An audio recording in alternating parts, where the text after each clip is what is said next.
Dream stories की दुनिया। जादुई चप्पल। पुराने वक्तों की बात है। राव काटी नामी गांव में नसीबो कैंची नाम की एक औरत सब्जी बेचा करती थी। ये औरत बहुत तेज थी और सब्जी खरीदने से लेकर बेचने तक सारे काम खुद ही किया करती थी। वो मंडी से सब्जी खरीदती और गांव में अपने ढाबे पर बेचती थी। उसका एक शौहर था जिसका नाम मीठा था। वो कोई काम नहीं करता था बल्कि अपने दोस्त की दुकान पर गप्पे मारता रहता था। हाँ बेटे सुनाओ, कैसा काम चल रहा है तुम्हारी बीवी का?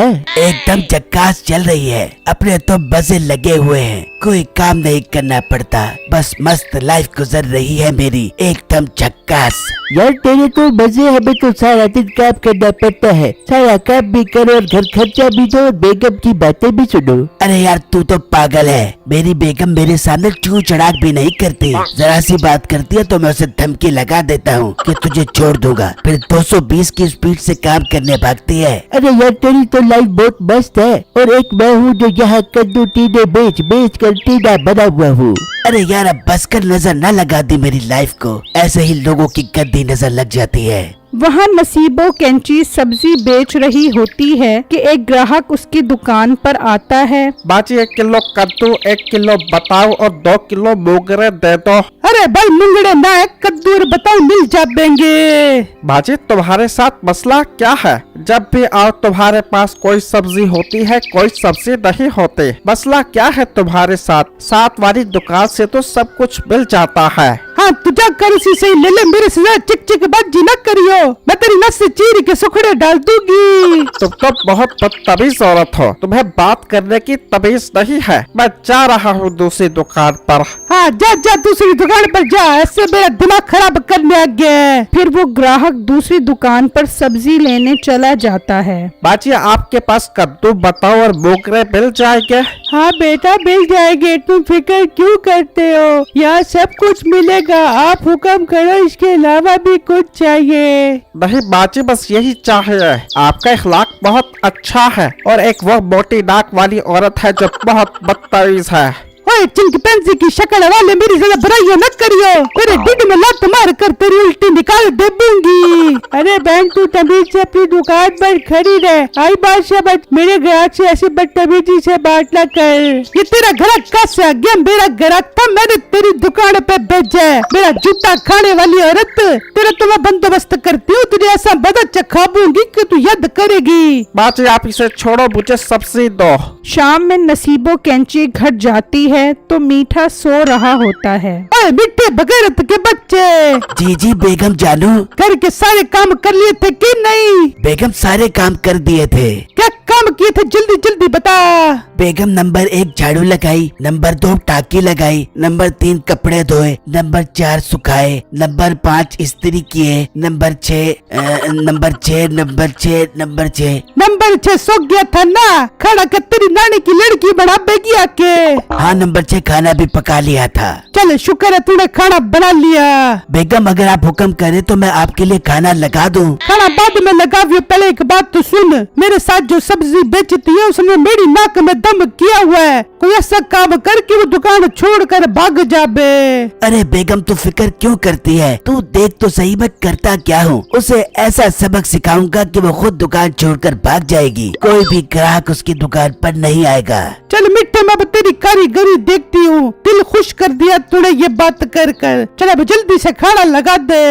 अच्छा बेगम अभी लगाता हूँ। वहाँ उस औरत का बेटा बिट्टू मंडी से सब्जियाँ खरीद कर दुकान पर सेट करके घर आ जाता है। हाँ बेटा दुकान को ठीक से सेट कर दिया था ना तूने? जी बाजी मैंने दुकान को अच्छे से सेट कर दिया है, आप आराम से सब्जी बेच सकती हो। वहाँ मीठा इंजेक्शन में पेट खराब करने वाली दवाई से उस औरत की सारी सब्जियों को भर देता है और वहाँ से चला जाता है। अगले दिन जब उस औरत की काफी सारी सब्जियाँ बिक जाती हैं, तो नसीबो कैंची कहती है, अब पता लगेगा जब इसकी सब्जी खा के लोग बीमार हो जाएंगे। अब तक तो बहुत सारे लोगों के पेट खराब हो गए होंगे।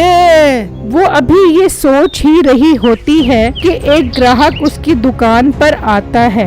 ये तुमने कैसी सब्जी दी है? मेरे सारे घर वालों के पेट खराब हो गए हैं। मैंने पुलिस वालों को फोन कर दिया है, वो तुम्हें अभी आकर पकड़ते हैं। इतने में वो पुलिस वाला वहाँ आ जाता है और उस औरत को अपने साथ ले जाते हैं। जब बिट्टू को पता चलता है तो वो दुकान पर आता है।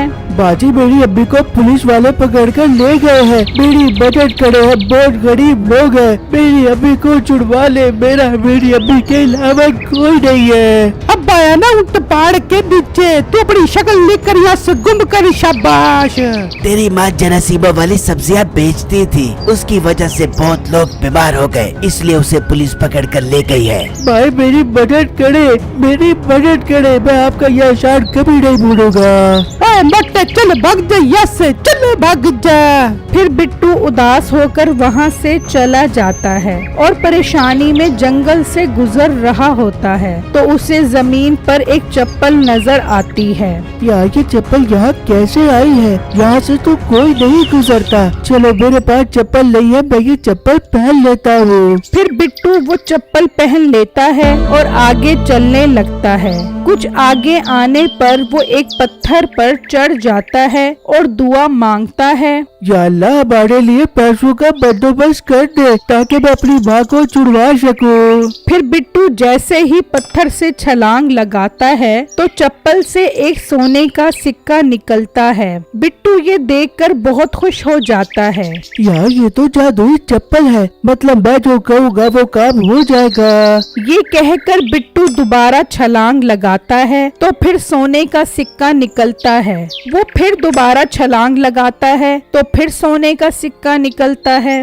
वाह, मजा आ गया, इससे तो मेरी सारी ख्वाहिशें पूरी हो रही है। मैं जाकर अपनी माँ को छुड़वाता हूँ। फिर बिट्टू जल्दी से पुलिस स्टेशन आता है और कहता है, पुलिस वालों मेरी अम्मी को छोड़ दो। मुझे जल्दी से भाई की अम्मी को छोड़ दो, ये बेकसूर है। फिर बिट्टू अपनी अम्मी को घर ले आता है और उन्हें सारी बात बताता है। अरे बेटा, ये तो कोई चमत्कार ही हो गया है, वरना हकीकत में ऐसा थोड़ी ना होता है। हाँ बाजी, आप फिक्र मत करे, कल से आप दोबारा सब्जी वाली दुकान पर जाकर अपनी सब्जी बेचें, मैं हकीकत का पता लगाता हूँ। फिर अगले दिन उसकी माँ दोबारा दुकान पर आती है तो वो उसे देखकर हैरान रह जाता है। अरे बिट्टू, ये वापस कैसे आ गई और इसके पास इतना माल कहाँ से आ गया? अरे बेगम, मैंने तो बहुत अच्छी चाल चली थी, ये वापस कैसे आ गई? मैंने तो इसकी सब्जियों में बहुत गंदी दवाई मिलाई थी। सुन लिया ना पुलिस इंस्पेक्टर साहब, इसने हमारी सब्जियों में दवाई मिलाई थी। हाँ, मैंने सुन लिया है। और तू कैसे काम करता है, लोगों की सब्जियों में दवाई मिलाता है? पुलिस इंस्पेक्टर साहब, मुझे माफ कर दो, मुझसे गलती हो गई। तुझे तो हम पुलिस स्टेशन जाकर माफ करेंगे, तू फिक्र न कर, चल हमारे साथ पुलिस स्टेशन। फिर पुलिस स्टेशन वाले मीठे को पकड़कर ले जाते हैं और जेल में बंद कर देते हैं। वहाँ नसीबो कैंची उस औरत की दुकान पर आती है और कहती है, अरे बड़े, मुझे माफ कर दे, मैं अब से कोई गलत काम न करूं, जाके मेरे ईश्वर को छुड़वा दे। नहीं अम्मी जान, आपने इनकी कोई बात नहीं सुन ली। जब इन्होंने आपको पकड़वाया था तो मैंने इनसे बहुत मदद मांगी थी, लेकिन इन्होंने मुझे टुटकार करवा से भेज दिया था। बिट्टू मेरे भाई, मुझे माफ कर दे, जाके मिट्टे को छुड़वा दे। नहीं, अब उसकी यही सजा है, वो जेल में सड़ता रहे। मेरी इस वीडियो को लाइक और मेरे चैनल को सब्सक्राइब जरूर कीजिएगा और मुझे कमेंट बॉक्स में जरूर बताइएगा कि आपको मेरी स्टोरी कैसी लगी। शुक्रिया।